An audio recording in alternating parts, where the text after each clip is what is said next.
देखो बेटा, अभी 2024 में हमारा नवोदय का टेस्ट होगा, ठीक है ना। और अलग अलग राज्यों में अलग अलग डेट होती है, कहीं नवंबर में, कहीं जनवरी में, कहीं फरवरी में। संभवतः एमपी में फरवरी, जनवरी लास्ट या फरवरी शुरू में हमारा नवोदय का एग्जाम होगा, ठीक है ना। तो सबसे पहले बेटा हमको ये देखना है कि जो हमें एग्जाम सेंटर में या जब हमें एग्जाम देते हैं तो हमें OMR शीट मिलती है। क्या मिलती है? OMR शीट, प्रश्न पत्र मिलता है ना। अब प्रश्न पत्र में से हमको क्वेश्चन पढ़ना है। हर क्वेश्चन के MCQ होते हैं, मल्टीपल चॉइस क्वेश्चन होते हैं MCQ, और हर प्रश्न के कितने उत्तर होते हैं? 4 में से कोई एक सही होता है, 4 में से कोई एक सही होता है, ठीक है ना। तो सबसे पहले तो जब हम OMR शीट भरेंगे तो उसमें जो हमारा रोल नंबर है उसको हमको ध्यान से भरना है। पहली प्राथमिकता क्या है? हमें प्रवेश पत्र में से जो हमारा प्रवेश पत्र है उसमें से हम रोल नंबर देखेंगे और रोल नंबर को हम OMR शीट में भरेंगे, ठीक है ना। तो हम उसमें क्या होता है, 0 से लेके 9 तक अंक लिखे रहते हैं, और जो हमारा ऊपर रोल नंबर होगा ना, जैसे मान लो रोल नंबर 5-6 अंकों में जो भी आएगा, 6-8 अंकों में, तो उसमें हमको क्या करना है, हर खंड में 0 से 9 तक होगा, ठीक है ना।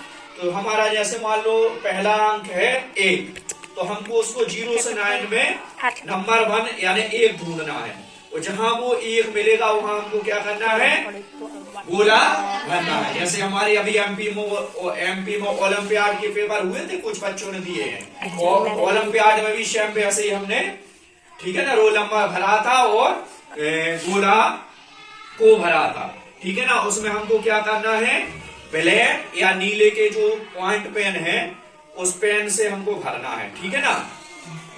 तो हमको क्या करना है, उसको रोल नंबर को क्या करना, बड़े सावधानी से भरना है, ठीक है ना। हम जो हमारी आंसर शीट होगी वो हम नकली आंसर शीट बुला के उसमें अपन प्रैक्टिस भी कर लेंगे, ठीक है ना, रोल नंबर भरना सीख लेंगे। तो ये सभी बच्चों को इसको ध्यान रखना है कि जो हमारी OMR शीट है तो हमको नकली OMR शीट निकाल के, करंट निकाल के, और रोल नंबर भरने की सबसे पहले क्या करना है, प्रैक्टिस। क्या करना है? प्रैक्टिस करना है। रोल नंबर को हमको भरना और जो हमें उसमें भरना है उस सब की क्या करना है, प्रैक्टिस, क्योंकि OMR शीट में हमको गोला भरना पड़ता है, ठीक है ना।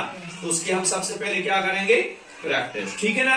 अब उसके बाद हमको क्या करना है, नवोदय प्रवेश परीक्षा के लिए सबसे पहले तो हमको ये देखना है उसका सिलेबस क्या है, कितने प्रश्न हैं और कौन से प्रश्न आना है, और कितने उसमें हमको कितने मार्क्स के यानी कितने अंक हैं, ठीक है ना। तो नवोदय विद्यालय में सबसे पहले क्या है, मानसिक योग्यता के 40 प्रश्न आते हैं। मानसिक योग्यता के कितने प्रश्न आते हैं? 40 प्रश्न, ठीक है ना। उसमें आकृति होती है। क्या होती है? आकृति। तो उस मानसिक योग्यता में जो आकृति होती है, हर एक खंड में कितने प्रश्न आते हैं? 4, ठीक है ना। तो जो आकृति के नियम है वो 10 प्रकार के हैं। आकृति के जो मानसिक योग्यता के सवाल हैं उसमें जो आकृति आना है, उस आकृति के जो नियम है वो कितने प्रकार के हैं? 10 प्रकार के। तो सबसे पहले तो हमें जो हमारे 10 प्रकार के नियम है उसका हमको बार बार अभ्यास करना है। क्या करना है? बार बार अभ्यास। हर एक आकृति के हर एक नियम में 4 क्वेश्चन आएंगे। जो हमारे मानसिक योग्यता के जो हमारे सवाल आएंगे उसमें जो आकृति आएंगी तो हर एक नियम में 4 क्वेश्चन आएंगे। कितने आएंगे? 4। और कुल कितने हैं आकृति के? कुल कितने नियम है? 10। कुल कितने नियम है? 10 नियम है और 10 नियम ही अलग अलग प्रकार के हैं। तो हमको वो आकृति के 10 नियम का अभ्यास बार बार करना है। 10 नियम का हमें क्या करना है? अभ्यास बार बार करना है, ठीक है ना। तो ऐसे जो हमारे मानसिक योग्यता के प्रश्न हैं वो कुल कितने प्रश्न आएंगे? 40। कितने प्रश्न आएंगे? 40। और वो 40 प्रश्न जो उसके अंक होंगे वो कितने होंगे? 50 अंक। एक क्वेश्चन में 1.25 यानी 1.25 अंक होंगे।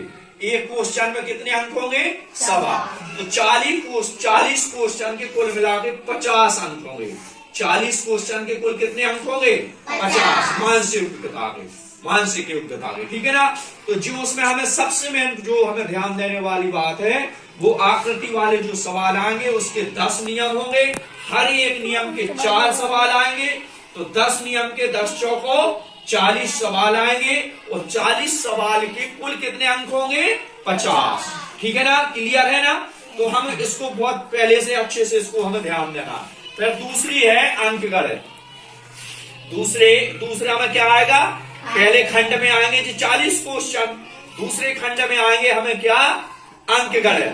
वो कितने अंक की वो उसमें कितने क्वेश्चन होंगे? 20। कितने क्वेश्चन होंगे? 20। और उसमें भी हर एक क्वेश्चन में 1.25 यानी 1.25 अंक का अंक होगा हर एक क्वेश्चन में। यानी उस 20 क्वेश्चन में कुल कितने अंक होंगे? 25। कितने अंक होंगे? 25। अब हमको ये देखना है कि जो हमारी गणित है वो हमारी प्राइमरी स्टैंडर्ड की होगी, ठीक है ना। 5वीं तक के हिसाब की हमारी उसमें गणित आएगी। तो उसमें लगभग जैसे संख्या पद्धति से संबंधित क्वेश्चन पूछे जा सकते हैं। संख्या पद्धति जो हमारी अभी फिफ्थ में भी है गणित में, उससे संबंधित संख्या पद्धति से क्वेश्चन पूछे जाएंगे। भिन्न से संबंधित सवाल आएंगे। भिन्नात्मक संख्या हो सकती है, भिन्न से संबंधित सवाल हो सकते हैं। तो ये हमको सिलेबस ध्यान से लिखना है। जब हम पूरा सिलेबस लिखेंगे तभी हम इसकी तैयारी कर पाएंगे, ठीक है। संख्या पद्धति से संबंधित क्वेश्चन आएंगे, भिन्नात्मक संख्याओं से संबंधित क्वेश्चन आएंगे, ठीक है ना। दशमलव से संबंधित क्वेश्चन आएंगे। एकक नियम में आएंगे, जो हमारे सवाल होते ना एक नियम में, जैसे मजदूरी से संबंधित सवाल हैं तो इस एकक नियम से संबंधित सवाल आएंगे, ठीक है ना। और एलसीएम और एचसीएफ यानी लघुत्तम और महत्तम से संबंधित सवाल आएंगे। एलसीएम और एचसीएफ इससे संबंधित भी उसमें सवाल आएंगे जो हमारी उसमें गणित होगी, है ना। और औसत से संबंधित सवाल आएंगे, प्रतिशत से संबंधित सवाल आएंगे, लाभ और हानि से संबंधित सवाल आएंगे, ठीक है ना। ब्याज से संबंधित जो ब्याज है, चक्रवृद्धि ब्याज है, साधारण ब्याज है, इससे संबंधित भी सवाल आएंगे, ठीक है ना।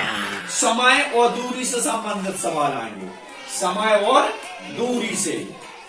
और रेल संबंधित प्रश्न पूछे जाते हैं, ठीक है ना। 1 घंटे में एक रेलगाड़ी इतनी चलती है या इतने समय पर वहां से निकली, इतने समय पर पहुंची, इससे संबंधित सवाल आएंगे। रेलगाड़ियों से संबंधित रेल संबंधी सवाल आएंगे।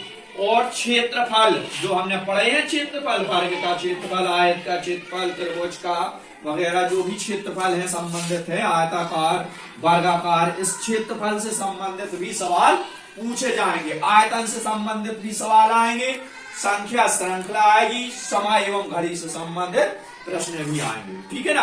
पैटर्न भी आ सकता है, ठीक है ना। तो जो हमारी अंक गणित है उसमें का सिलेबस लगभग जो हमने बताए हैं इसी में से हमारे क्वेश्चन आएंगे। तो हमको इसको क्या करना, बार बार अभ्यास करना है। जो हमारी 5वीं की गणित है, 5th की, 4th की, 3rd की, इस गणित से भी हमको अभ्यास करना है। और जो हमको सिलेबस मिला उसका भी अभ्यास करना है।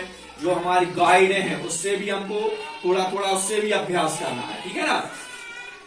और उसके बाद आएंगे हमारी भाषा परीक्षा। क्या होगी? भाषा परीक्षा। इसमें भी 20 प्रश्न आएंगे। इसमें भी क्या आएंगे? 20 प्रश्न, ठीक है ना। इसमें 20 प्रश्न होंगे। इसमें भी 1.25 यानी सवा अंक का एक प्रश्न होगा। और अंक कितने होंगे इसके? 25, ठीक है ना। तो इसमें 3 खंड होंगे। कौन कौन से होंगे? मानसिक योग्यता, अंकगणित और भाषा परीक्षा। भाषा परीक्षा में गद्यांश आते हैं। क्या आते हैं? गद्यांश। ठीक है ना। तो उस गद्यांशों में से प्रश्न पूछे जाएंगे। जो हमारा गद्यांश होगा, जो हम उस गद्यांश के ऊपर दिया होता है उसको हम क्या करेंगे? पहले पढ़ेंगे अच्छे से। हमें जब वो प्रश्न पत्र मिलेगा तो उस गद्यांश को हम बड़े ध्यान से पढ़ेंगे, क्योंकि जो हमारे उसके प्रश्न होंगे वो उसी गद्यांश में छिपे होते हैं या उससे रिलेटिव होते हैं। तो हमको क्या है? उस प्रश्न को बड़े ध्यान से पढ़ना है और उस गद्यांश को भी बड़े ध्यान से पढ़ना है। फिर उसी में से हमको आंसर ढूंढना है और कुछ आंसर हमारे उससे रिलेटिव होंगे, जैसे समानार्थी शब्द हैं, विलोम शब्द हैं, मुहावरे हैं, ठीक है ना, तो और पर्यायवाची शब्द हैं। तो जी उसमें से कुछ रिलेटिव आएंगे। जो हमारा गद्यांश होगा उससे क्या होंगे? रिलेटिव होंगे, उससे संबंधित होंगे। ठीक है ना। तो ऐसे कुल मिला के हमारा कितने अंक का पेपर होगा? 100 अंक का। कितने अंक का पेपर होगा? 100 अंक का। और क्वेश्चन कुल कितने होंगे? 80। क्वेश्चन कितने होंगे? 80। ठीक है ना। जो आकृति से संबंधित है, जो हमारा, ठीक है ना, मानसिक योग्यता से संबंधित चैप्टर है, इसमें 40 क्वेश्चन होंगे 50 मार्क के, अंकगणित के 20 क्वेश्चन होंगे 25 मार्क्स के, और जो हमारी भाषा संबंधित भाषा परीक्षा होगी उसमें भी 20 क्वेश्चन 25 मार्क्स के। ऐसे कुल मिला के 80 क्वेश्चन और 100 मार्क्स हैं वो। ठीक है। क्या कर रहे हैं बेटा? है? और उसमें हमको समय मिलेगा, जो हमारे 40 क्वेश्चन होंगे, 40 प्रश्न होंगे, उसमें मिलेगा हमको 60 मिनट। कितना मिलेगा? 60 मिनट। यानी एक क्वेश्चन में हमको अधिकतम कितना टाइम मिलेगा? 1.5 मिनट का। कितना टाइम मिलेगा? 1 मिनट 30 सेकंड का लगभग औसत। ठीक है ना। उसमें कुछ घटबढ़ भी पड़ सकते हैं, ऐसा नहीं कि उतना ही टाइम लगे। कुछ में ज्यादा समय लग सकता है, कुछ में और कम लग सकता है, लेकिन औसतन अपन को कितना समय मिलेगा? हर एक क्वेश्चन के लिए 1.5 मिनट, 1 मिनट 30 सेकंड। यानी 40 प्रश्न को लगभग अपन को 60 मिनट में हल करने का अपन को टारगेट रखना है। ठीक है ना। और जो अंकगणित के 20 प्रश्न हो उसमें हमको 30 मिनट मिलेगा, उसमें भी लगभग हमें एक प्रश्न में 1.5 मिनट हल करने का समय मिलेगा औसतन है। और जो भाषा संबंधित प्रश्न होंगे वो भी 20 प्रश्न में कितना समय होगा? 30 मिनट। ठीक है ना। जो भाषा परीक्षा होगी उसमें भी 20 प्रश्न को हमको कितने मिनट में करना है? 30 मिनट में। तो 6 60 मिनट और 60 और 30 90 और 90 30 120। यानी कुल हमको 80 क्वेश्चन हल करने के लिए कितना समय मिलेगा? 120 मिनट। 120 मिनट मतलब 2 घंटा। 120 मिनट मतलब 2 घंटा। तो जो हमारा नवोदय का पेपर होगा उसमें कुल 80 क्वेश्चन आएंगे। कितने क्वेश्चन आएंगे? 80। ठीक है ना। पहले जो हमारा मानसिक योग्यता होगा उसमें 40, अंकगणित में 20 और भाषा परीक्षा होगी वो 20। 80 क्वेश्चन 100 मार्क्स का होगा और समय कितना होगा? 2 घंटा का। समय कितना होगा? 2 घंटा। ठीक है ना। तो हमने जो हमारी अंकगणित है उसका लगभग हमने सिलेबस बता दिया है कि किस से संबंधित क्वेश्चन पूछे जाएंगे। तो हमको सबसे पहले तो जो हमारी 3rd 4th 5th की मैथ है उसको हल करना है, उससे रिलेटिव क्वेश्चन आएंगे। थोड़ा इससे स्टैंडर्ड बढ़ जाता है। जो हमारे 3rd 4th 5th की मैथ के जो क्वेश्चन है इसी से रिलेटिव आते हैं, लेकिन इसका क्या होता है? इस क्वेश्चनों का स्टैंडर्ड बढ़ जाता है। ठीक है ना।